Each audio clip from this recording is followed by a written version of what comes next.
Hola amigos, volvemos a estar en un videoprograma, otra vez con Cristian Raúl Ceballos. Y siguiendo la serie que estamos haciendo de Cristo, que ya hemos sacado 2 vídeos, el otro día una persona me dijo, oye, que en Semana Santa no sacasteis la tercera parte. Y hoy vamos con la tercera parte, que hemos decidido titular Cristo no murió en la cruz, y seguimos con la enseñanza de Cristo. Y para ello tenemos aquí a Cristian desde Argentina y buenos días, Cristian, ¿qué tal? Luis, buenos días, ¿cómo estás? Un saludo para vos, para Yolanda, para todo el equipo de la Caja de Pandora y nuevamente mil gracias por abrir este espacio para seguir tratando estos temas que hacen a la enseñanza misma de ese despertar de la conciencia. Salir de esos engaños de verdades que nos hicieron creer, que hemos comprado y que culturalmente, bueno, han sido aceptadas, y demostrar también que hay temas que hace mucho tiempo que se vienen hablando, que simplemente se trata de encontrar las fuentes adecuadas, que no es una información que esté oculta, sino que se trata de que vos realmente la encuentres y te la apropies. Recordar que, Cristian, seguiremos con la línea que estábamos haciendo del Kybalión. ¿Os acordáis de aquel vídeo de hermetismo? Seguiremos con esa línea próximamente. Digo ya próximamente porque no quiero decir fecha. Y lo que sí os voy a decir es un notición. Cristian estará en enero en Barcelona, en España, y probablemente va a hacer 2 talleres. Y digo probablemente porque todavía no lo hemos cerrado, pero yo lo que desearía es que los que estáis viendo este vídeo, si os gusta, mandéis un correo a Cristian diciendo que os apetece hacer esos talleres para ver si hay una respuesta y así poder montarlos ya corriendo y coger una sala adecuada. Y entonces, Cristian, ¿cuáles son los 2 temas que nos propones? Bueno, gracias Luis por traerlo el tema aquí en juego. Bueno, después del ciclo de conferencias que he estado brindando del origen oculto del ser humano, que bueno, ya he dado varias conferencias de eso, pues ahora llega el tiempo de aplicaciones prácticas. O sea, ya no de ir a escuchar a un tipo hablar, sino de hacer una cuestión mucho más interactiva. Y para eso ya tengo preparados 2 talleres que ahora a finales de mayo de este año estaré brindando en México, en Querétaro y en Guadalajara, que son relaciones de familia en la nueva era, o sea, cómo realmente hay que plantear y estructurar lo que son las relaciones de pareja y de familia en este nuevo despertar de la conciencia. Y el otro taller tiene que ver con la generación de tus propios recursos, la generación de una economía propia, también tomando como base el hermetismo. O sea, es básicamente decir, el hermetismo como tal, esa teoría, esa filosofía tan hermética, bueno, dijimos que era tiempo de que el hermetismo trascienda el hermetismo. Entonces, ¿qué mejor manera que llevar esa herramienta directamente a tu mano?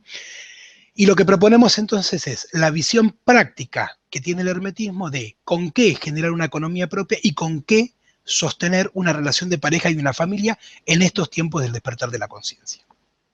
No, pues mira, yo me apunto a eso. Me interesa. Sí, sí, te digo 3 perlitas de cada tema para que veas más o menos de qué trata. Así también generamos el interés en las personas que nos estén escuchando. Respecto de las relaciones de pareja, bueno, hoy en día, cuando vos concebís la palabra familia, pues lo asociás a problema, a no saber cómo criar a tus hijos, con qué haces para proteger a tus hijos respecto de toda la situación social y cultural que hay al respecto, que si son niños en la escuela, que si son adolescentes, con qué los proteges de la droga, la violencia. Vos como hombre, vos como mujer, vos como esposa, vos como esposo, vos como madre y vos como padre, ¿qué respuestas das? Todos los pilares de la sociedad en donde antiguamente la familia se sostenía, pues han caído. Antes había ciertas instituciones que contenían los ambientes familiares. Tu hijo empezaba la escuela e independientemente de lo que en la escuela veías o no, pero era una contención a nivel social. Le daba un rumbo. Hoy eso está totalmente perdido.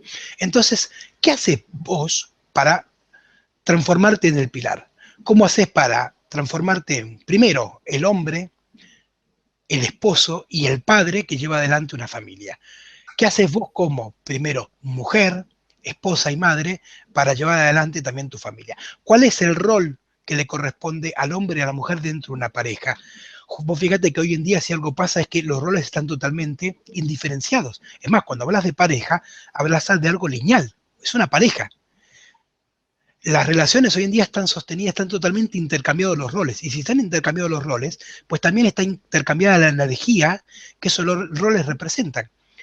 mujeres con energía masculina, hombres con energía femenina. Pues obviamente todo eso, como resultado, termina dando una ensalada que hace que vos no sepas qué hacer como padre, no sepas qué hacer como esposo, y lo mismo del lado de la mujer. Entonces, ¿de qué manera podés concebir una relación de pareja en donde realmente, no desde la nominalidad, o sea, hombre, esposo y padre, sino desde el manejo energético también, puedas sostener una familia? ¿Cuándo tenés que poner energía masculina y cuándo energía femenina, independientemente de tu género? ¿De qué manera y con qué energía te relacionas con tu hijo? Bueno, para todo eso utilizaremos lo que son los sistemas de energía conocidas dentro de lo que son el hermetismo dentro de los incas, que son Yanantin y Masintin, para entender cuándo tenés que usar energía Yanantin, cuándo tenés que usar energía Masintin en todas tus relaciones. Y en el otro taller, el que tiene que ver con la generación de recursos, comprender que obviamente el sistema hoy te lleva a que cada día le consumas más tiempo a tareas de trabajo, y eso te lleve a su vez a tener cada vez menos tiempo para vos.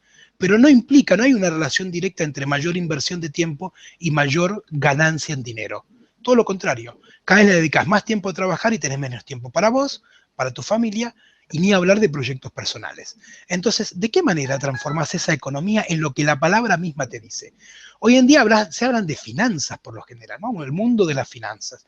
Entender que la palabra finanzas nace, o en su origen quiere decir finiquitar, o sea, terminar algo, te está mostrando que si vos tu vida la basás en la finanza, la estás basando en algo que tiene un término, es algo finiquito, algo finito en sí mismo.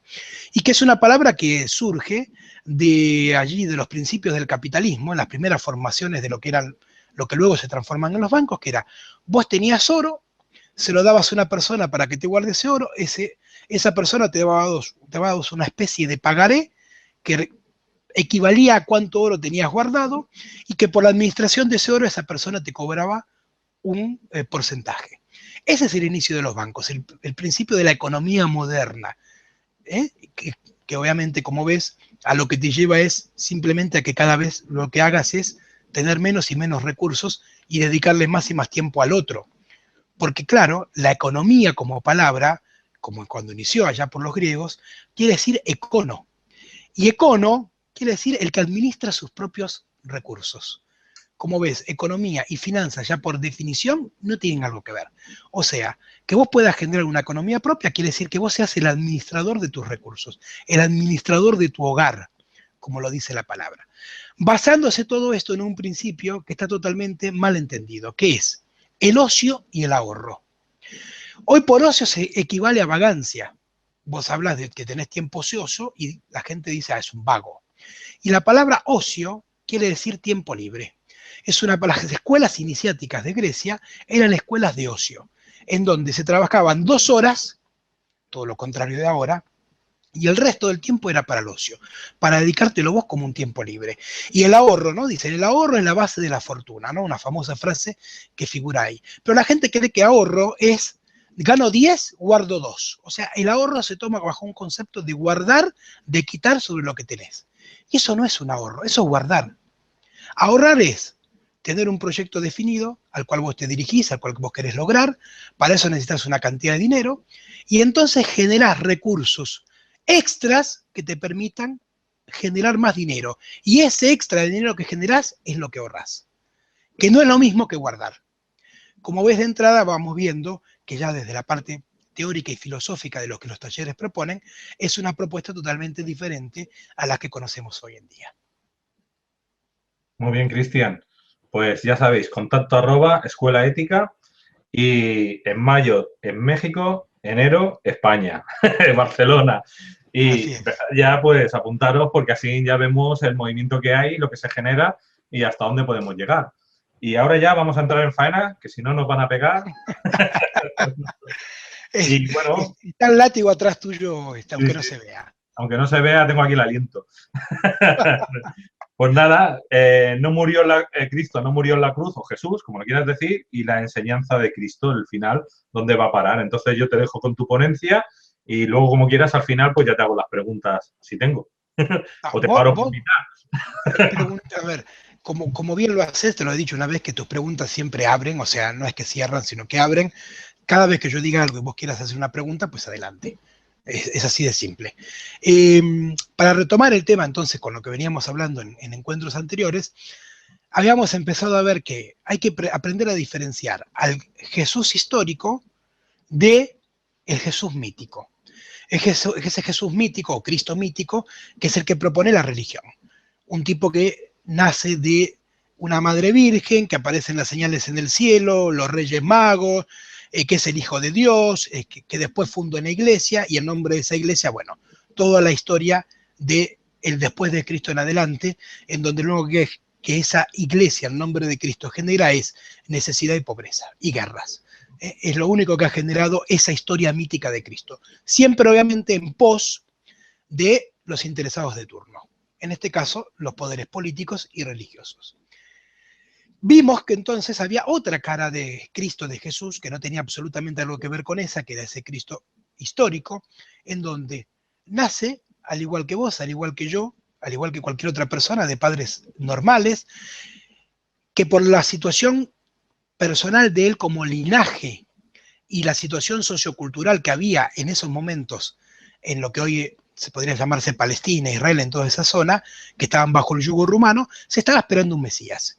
Y quedaba la casualidad que las características de ese Mesías que se esperaban coincidían con ese nacimiento de Cristo. Y que Cristo lo que ha hecho a lo largo de su recorrido pues fue utilizar todas esas profecías que había en pos de su crecimiento personal. Y ese crecimiento de Cristo tiene que ver con el transformarse de Jesús a Cristo, y que para eso lo que había emprendido era un camino de transformación personal a través de distintas escuelas. Habíamos dicho que esos famosos años perdidos, en donde no hay relato en los evangelios oficiales, es tiempo en donde él estuvo, por un lado, en la India, aprendiendo todo lo que tenga que ver con el brahmanismo y todo lo que tenga que ver con lo que hoy se llamaría budismo, que estuvo en Egipto, en lo que serían las 7 escuelas que había de hermetismo allí, y que una vez que él consigue todo ese bagaje de información, decide, llega el tiempo de ponerse a prueba y hacer el pasaje de iniciado, de aprendiz a maestro, para poner en juego lo que a él le interesaba. ¿Y qué es lo que a él le interesaba, como le interesaba a todo el pueblo judío? Pues liberarse del yugo romano. No otra cosa. Era lo que les interesaba, lo que estaba en boga en ese momento. Por eso yo llegué a definir en su momento a Cristo que si hoy estuviera, en la actualidad, si fue una figura de actualidad, es algo más parecido al Che Guevara que a lo que queremos de ese Cristo de las religiones y de las iglesias. Un Cristo totalmente revolucionario, que utilizó su transformación personal para, en ese momento, intentar hacer una liberación del yugo romano sobre el pueblo judío. A ese punto habíamos llegado básicamente en los encuentros anteriores. Ahora bien, aquí avanzamos respecto de cuestiones distintas a la vez anterior. Llega un punto en donde Cristo, que volvemos a decir por las dudas, que el pasaje de Jesús a Cristo es el pasaje de su transformación personal, es su bautismo, digamos, dentro del hermetismo, cambiándose el nombre. Una vez que él se hace maestro, se debe llamar Cristo, que como habíamos mencionado, quiere decir el que se unge a sí mismo. No el ungido, ni mucho menos, ¿no? Que esto venía de un ritual muy anterior, en donde se ungía a sí mismo como un nuevo renacer, como que nace una persona nueva, en donde antes había toda una historia personal detrás.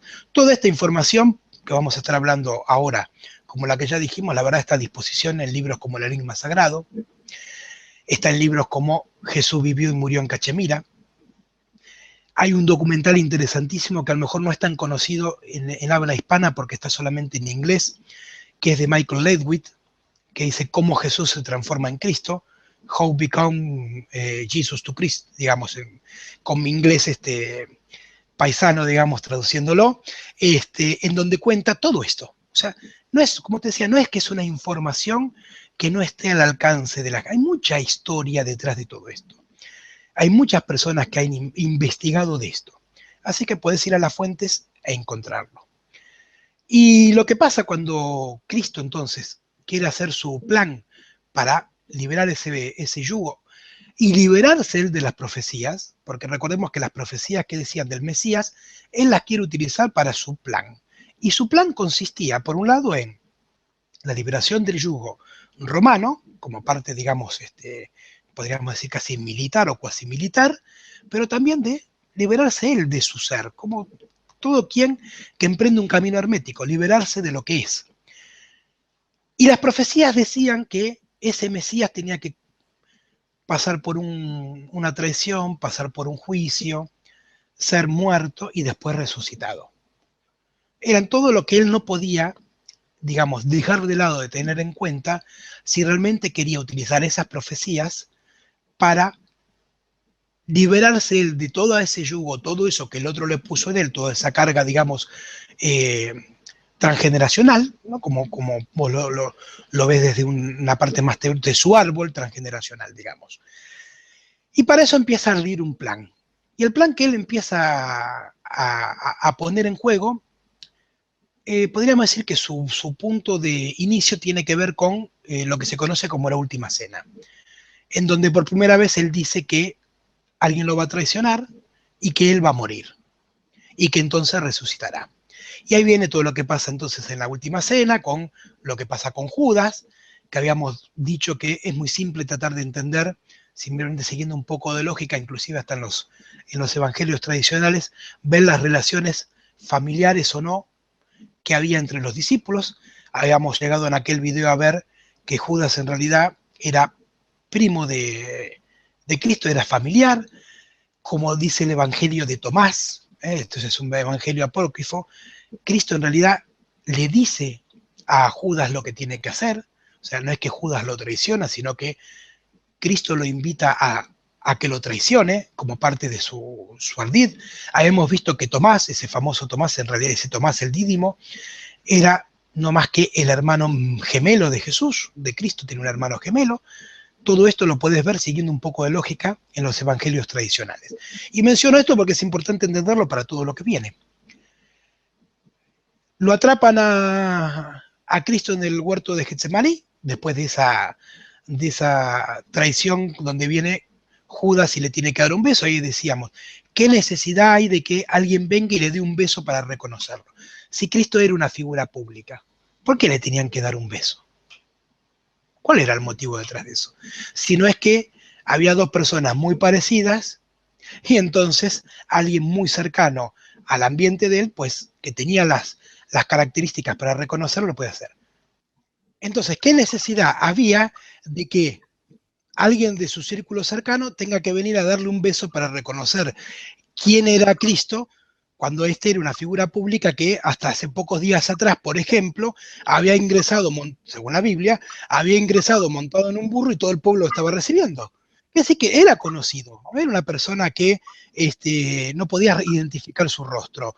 Inclusive, y esto lo vamos a ver más adelante, cuántas veces estuvo ante el Sanedrín, cuántas veces había estado, digamos, en los templos judíos. Era una figura que era fácil identificar su rostro. Con lo cual te muestra que algo había dentro de todo eso. Y lo que había detrás de todo eso era esa necesidad de identificarlo porque había alguien que era igual a él. Y esto tiene mucho que ver con lo que vamos a recorrer respecto de lo que pasa post-cruz de Cristo. Bueno, avanzando, obviamente como la historia te cuenta, lo agarran, lo toman, viene el juicio, primero el juicio, o esa cuestión donde tienen que el pueblo elegir entre Barrabás y Cristo.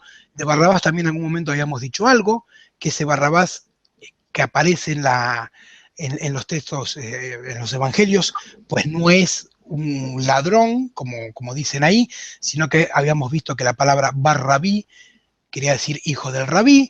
Habíamos visto también en aquellos momentos que quién era el rabí, y el rabí habíamos dicho que era Cristo. Por lo tanto, cuando hablas de Barrabí, el hijo de Cristo, pues el juicio es padre e hijo. Y esto tiene que ver mucho con cuestiones que el psicoanálisis también te enseña, en lo que se llama ese mito de la horda primitiva, en donde hay un enfrentamiento entre padre e hijo y el pueblo tiene que elegir, digamos, ¿no?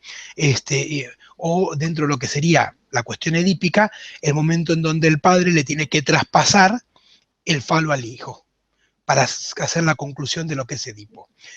Como ven, lo vamos mezclando con otros temas para entender también desde dónde se van jugando esos temas. Y también esto te da la pauta, entender que si Barrabás, siendo hijo del rabí, estaba puesto como un sedicioso de los romanos, que tenía que ver con su pasado o con su presente, diga, celote, que es lo que habíamos visto también de Cristo, que conformaba o era parte de distintas sectas que había en esos momentos en Judea, como eran los esenios, como eran los celotes y como eran los nazarenos, entre otros. Con lo cual te muestra que si lo están poniendo a la par de, en este caso, Barrabás, es porque eran de la misma, los motivos también eran los mismos. Bueno, llega el juicio, se elige al hijo por sobre el padre, y tiene entonces que ir a todo lo que empieza ahí. Los latigazos, el juicio de Poncio Pilato que se lava las manos, y llega el momento de la cruz, donde lo tienen que crucificar. Y ahí empiezan, primero preguntas, interrogantes. Y los primeros interrogantes que uno tendría que hacerse cuando lees lo que los evangelios dicen de la cruz es, ¿cómo puede ser que, según los evangelios, Cristo muere en la cruz después de, creo si no me equivoco, 3 horas? No hay ningún caso en donde la crucifixión como tal, inclusive en los experimentos que han hecho a posterior respecto del tema, que alguien muera en la cruz a las 3 horas. Porque la muerte por cruz era una muerte por asfixia. Era una muerte en donde al tener los brazos extendidos, eso terminaba oprimiéndote el pecho. O sea, era una muerte que lo que intentaba mostrar era una agonía. O sea, que la persona crucificada muera por agonía, no una muerte rápida. Por lo tanto, ahí tenés un primer punto a entender. ¿Cómo puede ser que haya durado solamente 3 horas Cristo en la cruz y ya muere? Segundo, los personajes que intervienen en la escena. Mira, estoy haciendo preguntas, todavía no las estoy respondiendo. Pero son las preguntas que a uno mismo le surgen cuando lees los textos con los ojos críticos de decir, no lo que me dijeron que dice, sino leer realmente lo que está diciendo ahí. Los personajes que estaban en la cruz. Primero, tenías a Longino, casualmente el centurión que estaba custodiándolo como soldado romano en la cruz. Y Longino no era un desconocido de Cristo. Longino era el centurión romano que tiempo atrás había forjado una relación con Cristo cuando le dice que curara a su hija. Y Cristo le responde con esa frase que hoy se sigue repitiendo mecánicamente en las iglesias, que dice, una palabra tuya bastará para sanarme, digamos, ¿no? O sea, cuando se produce esa conversación. O sea, eran conocidos. Ya eso de entrada te dice, qué casualidad. ¿Cómo puede ser que quien tiene que, digamos, de la parte romana, custodiar que Cristo realmente sea ejecutado y muera, era conocido? Y después tenés los personajes ahí. Tenés a Juan, tenés a las Marías, y tenés un personaje que empieza a tomar un factor clave a partir de ahora que se llama José de Arimatea. Que si uno revisa con anterioridad, es un personaje que casi ni es nombrado. ¿Quién era José de Arimatea? ¿Qué tiene que ver en toda esta historia? ¿Por qué empieza a tomar preponderancia su nombre a partir de este momento y antes está casi como oculto? No porque no esté, sino porque no es nombrado. Bien, después vienen las famosas heridas, incluyendo la de la lanza, donde supuestamente esa herida de la lanza es lo que le termina provocando la muerte. Y como dice el mismo texto, cuando le clavan la lanza, lo que sale es un agua, no es sangre. Con lo cual lo que te está diciendo que la herida que le hicieron con esa lanza es una herida del orden de lo superficial, no es una herida mortal, si no hubiera sangrado. ¿Y qué es lo que sale? Esa agua plasmosa. O sea, digamos, cualquiera que conozca un poco de medicina sabe que si haces una herida superficial, tipo rasguño, lo primero que sale es esa agua plasmática, llena de plasma, no sangre directa. Y siguen pasando cosas raras. No solo que muere a las 3 horas, sino que hay un punto en donde Cristo da el ok de que lo maten, por decirlo de alguna manera, o de concluir todo eso. ¿Qué es? Hay una parte donde dice que le den de una esponja de tomar, esa famosa esponja donde supuestamente le iban dando agua, con lo cual también se planteó una pregunta. Si la ejecución en la cruz era para que muriera de agonía, ¿por qué le siguen dando agua? Agua, vinagre o hiel, lo que estaba ahí. Claro, alguien podría decir, era para mantenerlo despierto y que no se ponga inconsciente y entonces siga agonizando. Habrá que verlo. si tenía que ver con eso. Porque la verdad no hay ningún registro de que a otros crucificados le dieran una esponja con un líquido, vamos a decirlo. Que esto lo habíamos hablado en otro momento, que hay ciertas plantas medicinales de la zona que son una especie de... genera una especie de letargo dentro de lo que sería el metabolismo, y la persona parece muerta, pero no lo está. Algo del orden de lo catatónico. ¿Y quién lo baja de la cruz? ¿O quién recibe el cuerpo de Cristo? José de Arimatea. ¿Y quién era? Acá empezamos a ver, ¿y por qué José de Arimatea? ¿Por qué no lo baja un romano de la cruz para verificar realmente que estuviera muerto? O sea, que la sentencia se hubiese ejecutado. Y cuando empezás a ver quién era José de Arimatea, te das cuenta que era un alto miembro del Sanedrín, de los más respetados. Pero también vas a ver algo más, que es mucho más interesante, y es que era pariente de Cristo. Era el hermano de el padre de María, su madre. O sea, era un tío político de Cristo. Y que no cumple cualquier rol en la vida de Cristo, sino que cuando José muere, o sea, el carpintero, para decirlo de una manera y que se entienda, se transforma en el tutor de Cristo, José de Arimatea.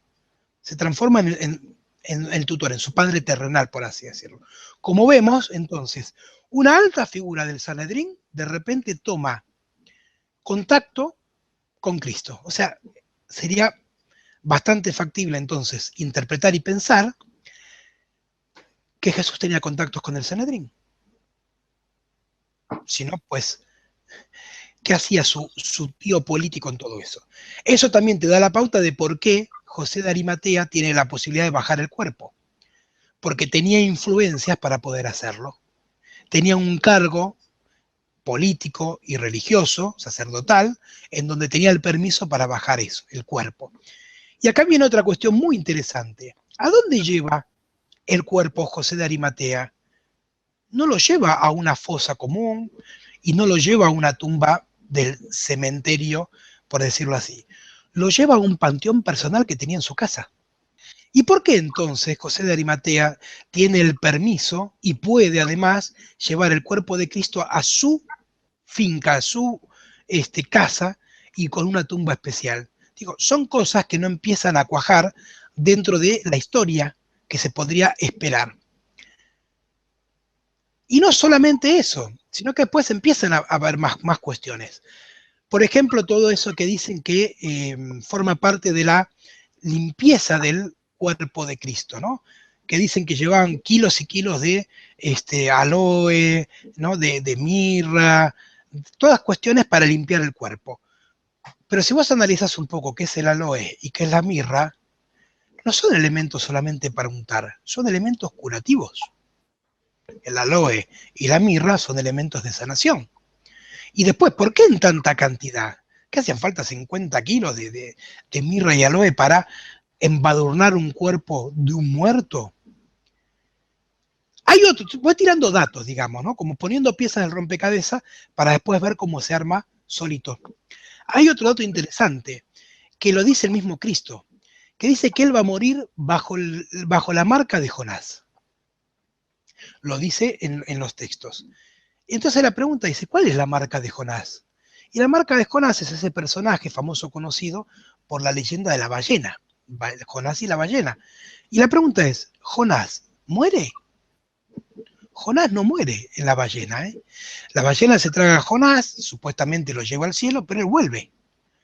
No era una figura que murió. Entonces quiere decir que la marca de Jonás no estaba hablando de un muerto. Todas estas cuestiones te empiezan a mostrar que por lo menos dentro del relato tradicional, hay más preguntas que certezas, cuando lo empezás a investigar.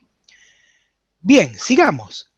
Después, al momento del sepulcro, ya digamos puesto del sepulcro, el primer día no tenía guardia. O sea, pasó toda una noche sin ningún tipo de guardia romana la puerta del sepulcro. ¿Y por qué guardia tendría que haber? ¿Por qué? O si querés la otra vía, ¿por qué al otro día a la mañana llega guardia? ¿Y por qué los discípulos entonces empiezan a decir de que era muy factible de que el cuerpo de Cristo o el cuerpo fuera robado. Y acá es donde recordemos toda la relación que tenía Cristo con los celotes. Los celotes eran ese, digamos, el ejército en la guerrilla, de la guerra de guerrillas que le hacían a los romanos. ¿Y por qué lo empiezan a hacer entonces? ¿Y por qué tienen que ponerle custodia? ¿Por qué querían robar el cuerpo? ¿O por qué habría la posibilidad de querer robar el cuerpo? ¿Por qué entonces toda una noche sin guardia y al otro día sí llega una guardia? Otro dato que te abre más preguntas que interrogantes. ¿Por qué se siente que hubo un trueno en la puerta o en la piedra del sepulcro de Cristo? Pregunto, ¿no podría haber sido algún tipo de explosión para quitar esa piedra? Recordemos que era una piedra muy pesada, ¿eh? Y acá alguien podría decir, ¿y que en esa época se conocía la pólvora? Se conocían medios que generaban explosiones. Lo puedes buscar en libros de historia, tanto de historia, por ejemplo, oriental, donde con los chinos, o inclusive dentro de los mismos judíos, que tenían elementos que causaban explosiones. Entonces, el trueno. Y después el punto fundamental para entender que Cristo no murió en la cruz. Y es que había ciertas leyes dentro de los judíos que decían que en Pascuas los cuerpos de los muertos no podían ser tocados. Era una prohibición a nivel religioso que ellos tenían. Y el único que tenía permiso de tocar un cuerpo en esas fechas era lo que se conoce como digamos, los hortelanos, o sea, los que gestaban toda la preparación de los cuerpos.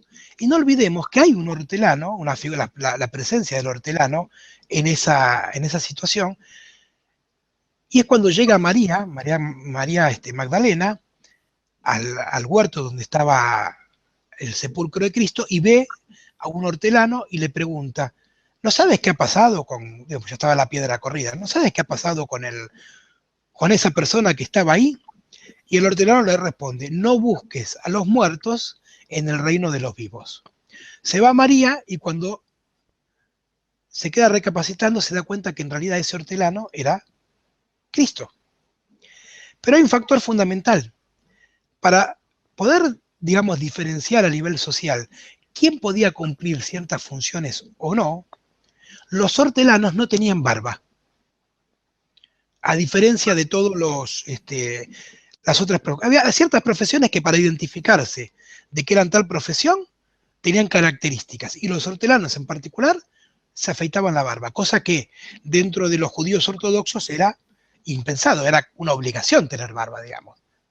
Era parte de su culto religioso la barba. El hortelano no, porque era la forma de identificarlo.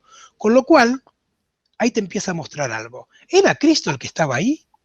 Yo me preguntaría en primer lugar, ¿era Cristo el que estaba ahí o era Tomás, el hermano gemelo?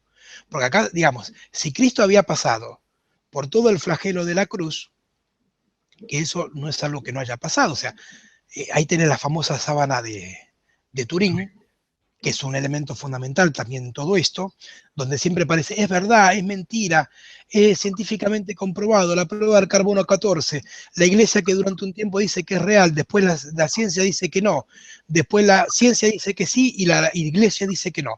Siempre un manto de confusión en todo el tema. Pero sin embargo, si vos, digamos, para más paralelismos, si vos tomás esa sábana de Turín, te das cuenta que hay sangre y hay heridas que dicen que lo que envolvió a esa sábana no era un muerto, sino que era una persona viva, porque las heridas estaban sangrando todavía al momento de que ese cuerpo fue envuelto en la sábana de Turín, o en el manto que es el que José de Arimatea utiliza para transportar el cuerpo de Cristo hasta el sepulcro y ahí es donde lo envuelven. Entonces, Cristo, digamos, a los 2 días no podía estar vivito y coleando después de semejante tormento físico que había pasado y ella estará ahí. Pero ¿qué tal? Entonces es donde empiezan las hipótesis, digamos, que la idea es esto, plantear hipótesis, darte herramientas para que vos tengas una visión diferente de la historia. Acá no es venir a contarte una verdad distinta a la que conoces, sino darte herramientas para que por lo menos te des cuenta que hay una posible otra historia. Y entonces, ¿qué tal si era Tomás el que estaba ahí? Y empieza él a aparecer y por lo tanto, por eso María tampoco lo puede terminar de reconocer. Además de que estaba con la barba. Y no es casualmente Tomás el que después, un poquito más adelante en el tiempo, es el famoso de ¿dónde están tus heridas? Cuando le dice, a ver, mostrame las heridas en las manos y en los pies. Y ahí viene la frase esa, ¿no? De que, bueno, necio, que tiene que ver para creer, ¿no? Y dentro del ambiente religioso, la fe, se supone que tenés que creer aunque no veas. Siguen planteándose todos estos interrogantes. Y después más todavía. Porque entonces, si estaba Tomás ahí y empieza él a darse por conocer para generar la ilusión de que Cristo estaba vivo y había resucitado, mientras a Cristo realmente estaba en pleno periodo de sanación, recuperando sus heridas, por eso la aloe, por eso la mirra, y por eso no hubo entonces durante esa noche guardia para que pudieran sacar el cuerpo y llevarse al otro lado. Está claro que el cuerpo no estaba en la tumba, pero tampoco es porque había resucitado. Lo estaban curando los esenios, que los esenios, como habíamos dicho, así como estaban los celotes, que eran el brazo armado, estaban los esenios, que eran el bastión sacerdotal, los sanadores por excelencia, porque usaban la mirra como principal elemento. Y la primera pregunta, yo me hago una primera pregunta, y creo que cualquiera se lo haría, si Cristo realmente resucitó, y lo que quería era demostrar que era el Hijo de Cristo, y tener un poder sobre, no solamente sobre lo que era Judea, sino a nivel universal, ¿por qué no va ante los romanos y le dice, acá estoy? Cuando Cristo reaparece, aparece no públicamente, solamente se le empieza a aparecer a sus discípulos. Nunca hace una reaparición pública. Digo, si vos tenés que convencer a un pueblo de hacer una rebelión o querés debilitar a tu enemigo, ¿qué mejor prueba de decir, mirá, me mataron y aquí estoy, vivito y coleando? Eso sería una desmoralización tal que lo deja, es un acto realmente divino. ¿Y por qué no lo hace? ¿Por qué solo aparece entonces en escenas muy puntuales solamente con sus discípulos? Y aquí, como ves, bueno, todas las piezas muestran de que es un rompecabezas muy planeado por Cristo para utilizar la excusa de la cruz para que lo den por muerto realmente y entonces ahí sí liberarse, haber cumplido con esa profecía, liberarse de todo eso y seguir su camino de aprendizaje. La idea acá no es argumentar si o al 100% con evidencias de si Cristo, digamos, siguió vivo o no murió realmente en la cruz. Porque nombré antes lugares donde podés ya ir a investigar. Yo lo que estoy tratando de es tomar todo eso y ayudarte a hacer las preguntas que te permitan encontrar respuestas diferentes. Entonces, ¿qué pasa con Cristo? Y ahora vamos a hacer saltos cuánticos que después vamos a ir anudando. ¿Por qué José de Arimatea, después de la muerte de Cristo, toma un barquito junto con María y van a Inglaterra y a Francia? Si José de Arimatea estamos diciendo que era miembro de Sanedrín y era no solamente un miembro, sino de los más importantes. Y no olvidemos la otra figura que también interviene en todo esto que antes no lo había mencionado, que es fundamental, que es Nicodemo. Y Nicodemo era un personaje romano que tenía suma influencia sobre las autoridades romanas. Y los dos casualmente aparecen en toda esta historia, Nicodemo y José de Arimatea, personas que tenían influencia tanto dentro del marco judío como dentro del marco romano. Entonces, ¿por qué, volviendo al tema de José de Arimatea, por qué de repente, siendo una persona acaudalada, con propiedades, con una posición dentro de el Sanedrín, de repente agarra y se va? Digo, me parece como pregunta interesante hacértela. Es como si vos me dijeras, sos una persona que tiene su vida ya hecha, resuelta, una buena posición social, económica, reconocido, y de repente desapareces. Y te vas a la otra punta del mundo. Casualmente a Inglaterra, un lugar en donde el Imperio Romano no tenía influencia. ¡Qué casualidad! ¿Por qué está escapando del Imperio Romano entonces? Digo, mirá que había lugares para irse. ¿Por qué a Inglaterra casualmente? Porque era un lugar donde el Imperio Romano no tenía influencia, donde no había llegado. Con lo cual te demuestra que lo que está haciendo en eso es proteger algo que no querían que el Imperio Romano tomara. ¿Qué es lo que se conoce? ¿Qué es lo que se dice que transporta José de Arimatea en ese barquito que toma? Dicen el cáliz, ¿no? O sea, ese famoso grial. Ya está más evidente, hasta películas ya se han hecho, donde ese grial no es una copa, sino que ese grial era la descendencia de Cristo. Y casualmente cuando José de Arimatea llega a Inglaterra, ¿qué es lo primero que hace? Funda una iglesia en nombre de María. Y la pregunta sigue siendo, ¿de qué María? No olvidemos que en la vida de Cristo había varias Marías, pero bien sabemos que por simbología hay una forma muy simple de diferenciar cuando hace alusión a la Virgen María o a María Magdalena, que es vírgenes negras. La forma de identificar que se estaba refiriendo a María Magdalena o María de Betania y no a la Virgen María, la Madre de Cristo, tiene que ver si la Virgen que se adoraba en el lugar era negra o no, o la que se conocen como vírgenes negras. Invito a quien quiera a ver lo que pasó ahí. ¿Qué iglesia en nombre de quién hizo entonces José de Arimatea? Y ahí vemos que no va a ser de la Virgen María, justamente. Y ahí empieza toda la historia que empieza a relacionar el Santo Grial como descendencia de Cristo y por ende como la enseñanza de Cristo con al rey Arturo, los caballeros de la mesa redonda y después todo lo que pasa con Francia. Porque sí, adelante, ya vi que estás levantando la mano. Sí. No, es que tenía una pregunta, es decir, si Cristo dice que no hay que crear ningún tipo de iglesia, ¿cómo que crean una iglesia, aunque sea una virgen negra como María Magdalena? Cristo dice, no es que no hay que hacer iglesias solamente, habla de que no hay que fundar una religión en su nombre, que Bueno. no es lo mismo. No, una cosa es una religión, otra cosa es un templo, una iglesia. Sí, bueno, él dice que no crean y en su nombre. Esto no lo hicieron en su nombre. ¿Se entiende? Y calcula que esto, si yo no me equivoco, si lo medimos en la historia, fue por allá por el año casi 70 después de Cristo.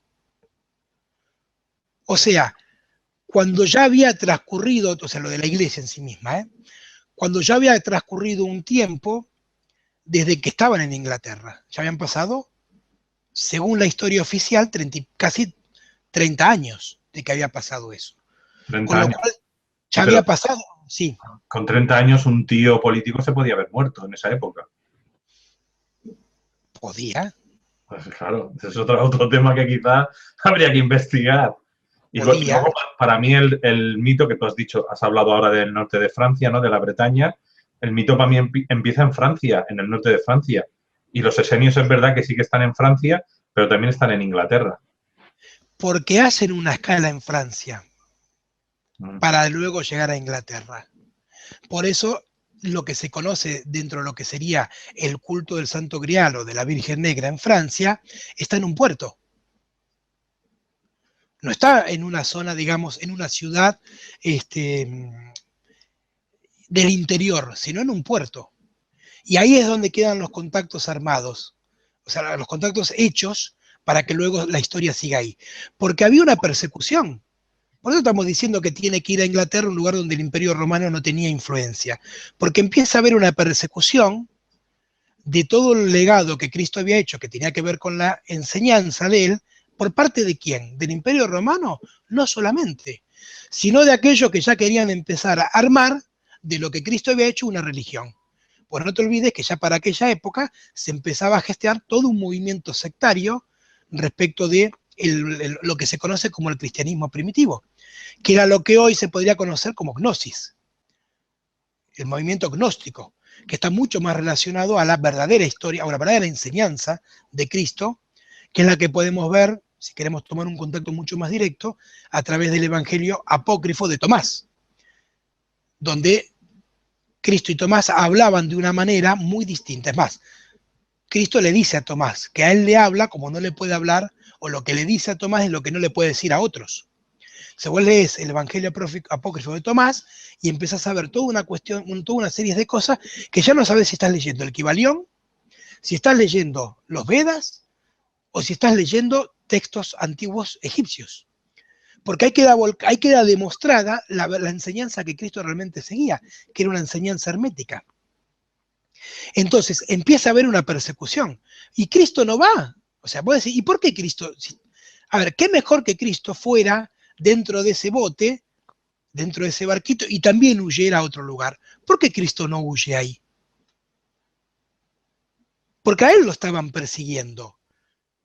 Y si lo están persiguiendo, es porque se dieron cuenta que no había muerto. Por eso lo siguen persiguiendo. Duró muy poco. Es como decir, fue una bomba de humo, como se diría, o una falsa bandera, si no me equivoco, se dice también en España, fue una falsa bandera armada para crear un elemento distractorio, pero no les duró mucho tiempo el hecho de creer que Cristo había muerto y había resucitado y después había subido a los cielos. Como les duró poco, después los romanos lo siguen persiguiendo. Y los romanos y los mismos judíos, porque lo tratan de farsante. Por la misma pregunta de siempre, ¿por qué Cristo siendo judío, los judíos no creen en Cristo? Es una pregunta que casi sería del orden de la coherencia. ¿Por qué los mismos judíos no creen en Cristo? ¿Por qué no creen en que haya resucitado? Por una simple razón, porque ellos no se tragaron el cuento de que Cristo haya resucitado. Era como decir, era obvio y era sabido que había pasado eso. Es como si lo compararas hoy en día con lo del 11 de septiembre.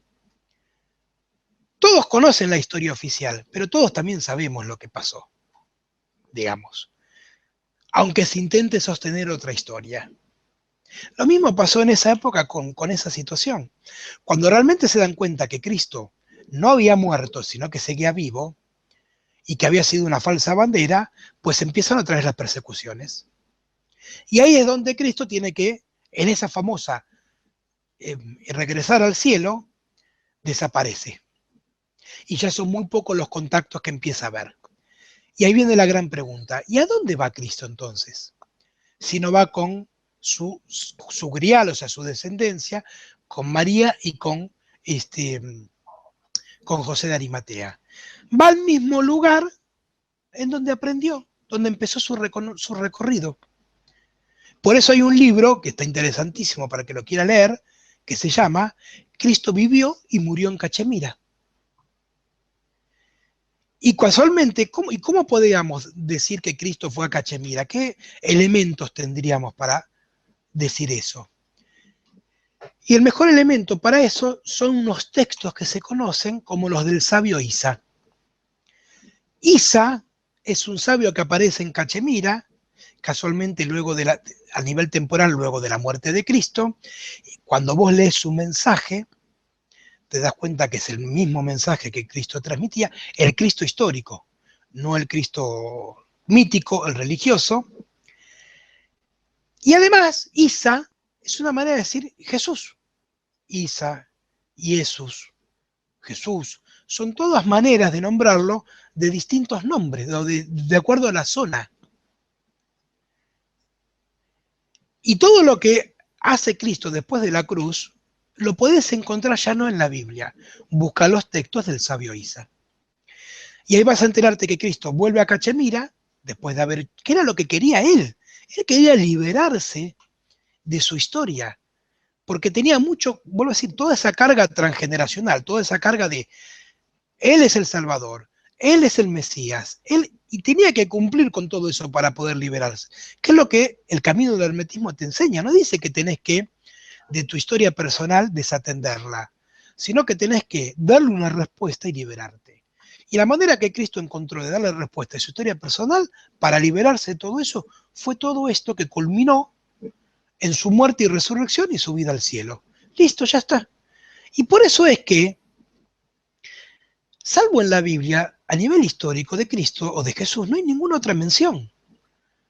Y si fue un personaje tan rimbombante como nos cuentan los evangelios, donde hacía milagros de aquí, milagros de allá, adorado por el pueblo y todo lo demás, inclusive con toda esta esa muerte, digamos, que se le presenta, ¿cómo puede ser que a nivel histórico no haya ningún texto fuera de los evangelios que hable de Cristo?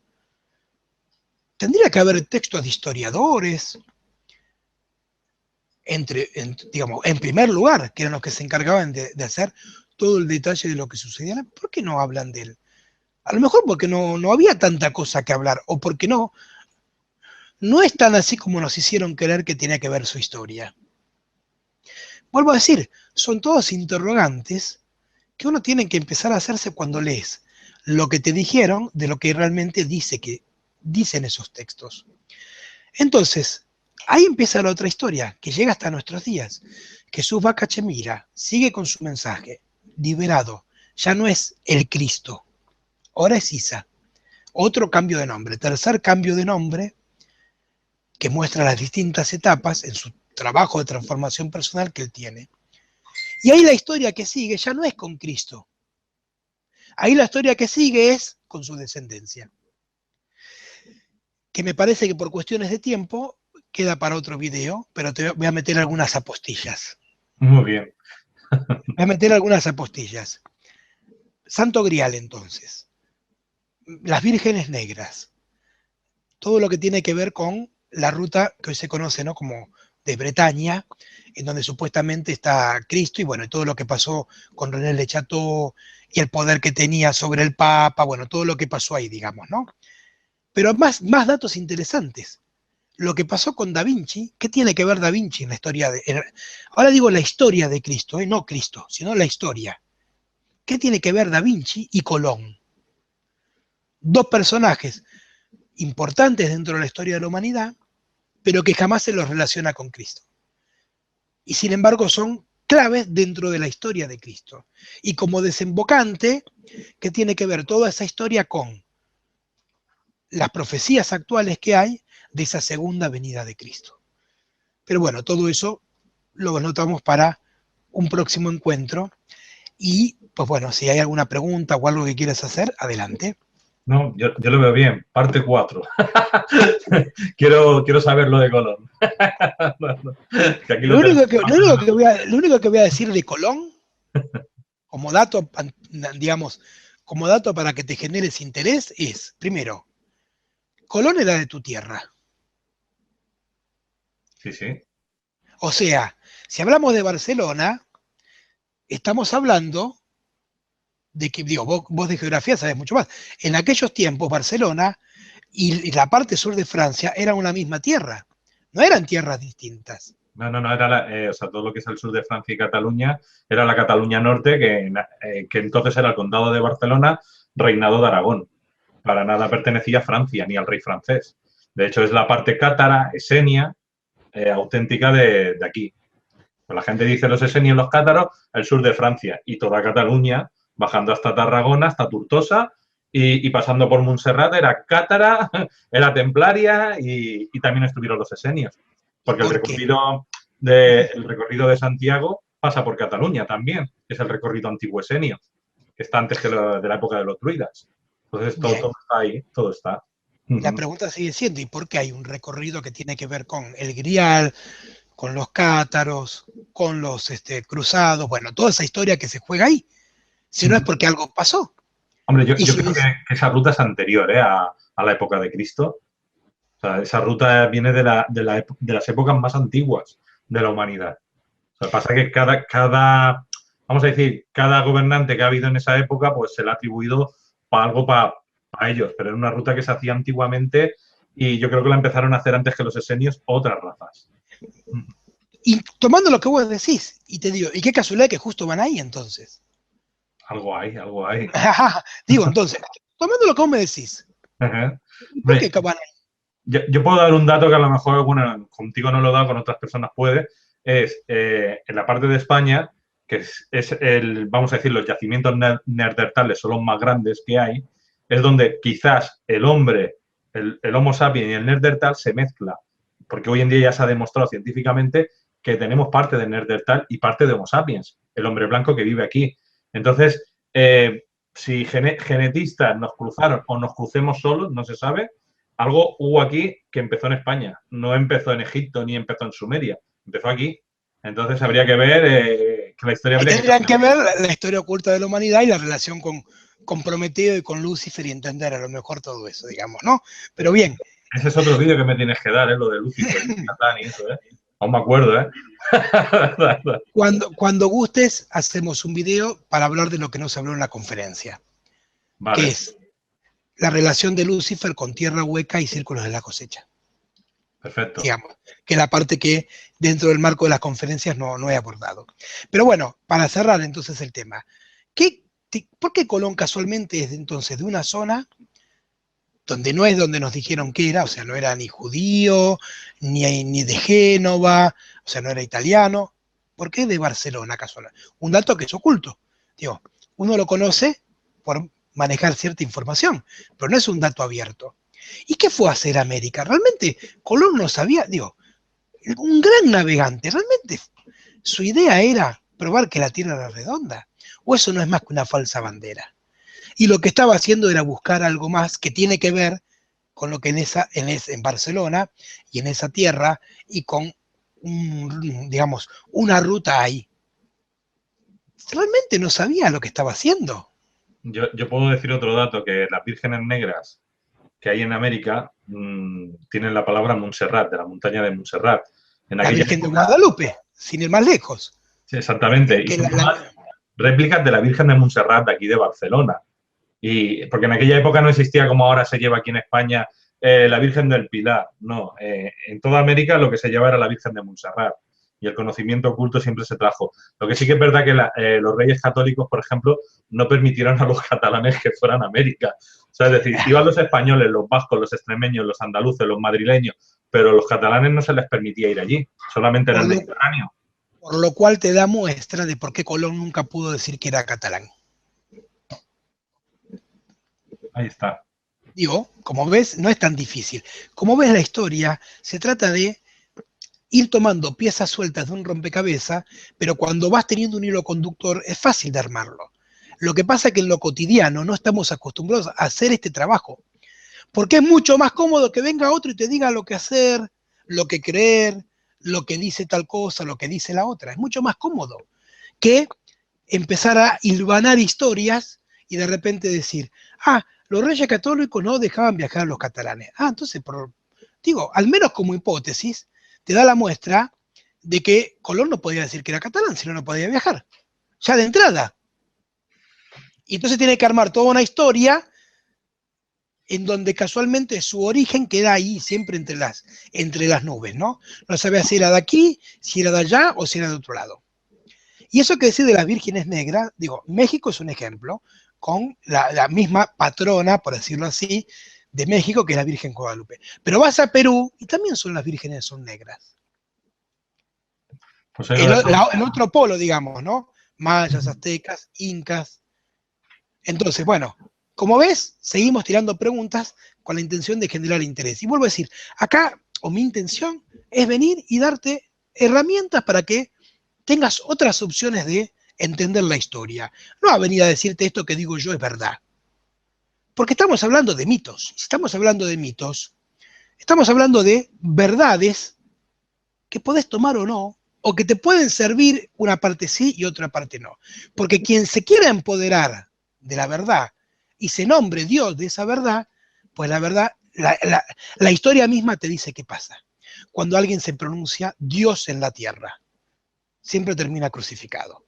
Digo, entonces, acá no se trata de venir a decir una verdad, simplemente, y aparte de darte herramientas, te nombré a Michael Lewitt, te nombré el enigma sagrado, te nombré Jesús vivió y murió en Cachemira. Te podría nombrar otro libro más, que es muy difícil de conseguir, pero está muy interesante, que es de Dalmiro Sáenz, argentino, Cristo de pie, otro libro interesantísimo.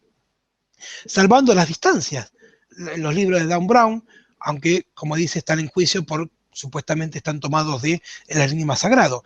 Y la verdad, hay muchísimo. Lo que suele pasar a nosotros, quien de habla hispana, es que nos perdemos, por lo general, todas las investigaciones que hay en otros idiomas. Y en otros idiomas, sobre todo en lo que es, digamos, lengua anglosajona, hay muchísimas investigaciones. Y claro, después también es más fácil quererle a otro lo que te venga a decir porque leyó, porque me investigó, a que vos lo leas. Bueno, acá simplemente venimos a decir, mira, hay más elementos para poner en juego. Ahora construí tu verdad. No la verdad, no te empoderes nunca de una verdad. Crea la tuya. No hacernos caso, sino investigar y descubrir. Luego yo quiero decir también que los vídeos de Cristian están capados para los comentarios y es porque hay gente muy mala, muy mala, muy mala que solo hace que decir cosas muy malas y no investigan, no atienden, simplemente son radicales. Esto es así. Por eso capo los vídeos, porque me lo habéis preguntado y os lo digo en un vídeo. Lo capo porque estoy harto de la gente que insulta, que no tiene respeto a la gente. Entonces, por eso están capados, ¿vale? Entonces, muchas gracias, Cristian. Y ya hemos dicho que vamos a hacer otros vídeos que intentaremos que sean lo más pronto posible, aunque sabemos que tú vas a estar ahora en México y yo también voy con una agenda apretada. Intentaremos sacar huecos y cuando podamos los iremos poniendo. Con mucho gusto. Para mí siempre es un honor estar en la casa de la Caja de Pandora. Así que muchísimas gracias. A ti, Cristian. Y nada, acordaros que podéis apuntaros todavía a México, a esos 2 cursos que hemos hablado al principio, y luego en enero en Barcelona. Hasta pronto, amigos.